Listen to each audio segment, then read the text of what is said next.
Welcome to Garuda television. ఇప్పుడు మనం ఈరోజు ఆటోమేటిక్ అగరబత్తి మెషిన్ అగరబత్తీస్ని ఎలా తయారు చేస్తారనేసి మనం ఇది ఒకసారి చూద్దాం.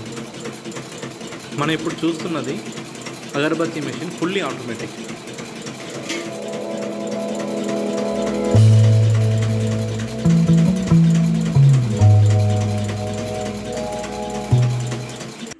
ఇప్పుడు మనం ఇక్కడ ఉన్న ప్లాంట్లో ఉన్న మొత్తం అగరబత్తి మెషినరీస్ ప్రతి మెషినరీస్ని కూడా ఒక్కొక్కటిగా చూపిస్తూ వస్తాను. ఇది దాదాపు 12 మెషిన్లు పెట్టారండి ఇక్కడ వీళ్ళు.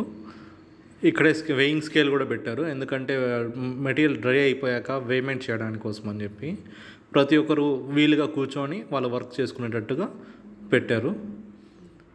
ఇక్కడ మనం చూడవచ్చు అగరబత్తి మెషిన్స్తో పాటు పక్కనే అగరబత్తి డ్రై అయిపోయిన ఆల్రెడీ రెడీగా ఉన్న సరుకు కూడా మనం చూడొచ్చు. ఈ బస్తాలో చూడండి అగరబత్తిది రెడీ అయిపోయింది, ఫినిష్ స్టాక్. చూడండి ఎంత క్వాలిటీ ఉందో.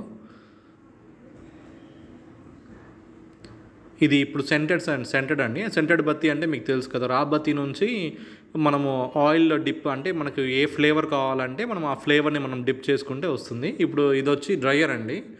ఈ డ్రయర్ అంటే మనం రా బత్తి రాగానే మనం ఇందులో ఈ క్రేట్స్లో పెట్టేసి ఆ డ్రయర్లో పెడితే మనకు అలా డ్రై అయిపోతుంది. ఇవన్నీ డ్రైకి పెట్టారండి. ఇది వచ్చేసరికి మిక్సర్ అండి. ఇక్కడ ఫార్ములాని యూజ్ చేసి మొత్తం ఇక్కడ మిక్సింగ్ చేసుకుంటారు. ఈ మిక్సింగ్ అయిపోయిన దాన్ని మళ్ళీ అగరబత్తి మెషిన్లో వేస్తారు. ఇది వచ్చేసరికి రా మెటీరియల్ అండి కావాల్సింది. ఇది వచ్చేసరికి వైబ్రేటర్, అంటే డస్ట్ లాంటివి ఇసుక లాంటివి ఏమైనా వస్తే దాన్ని ఫిల్టర్ చేయడానికి కోసం అని చెప్పి ఇలా ఉంటుందండి మెషినరీ మొత్తం.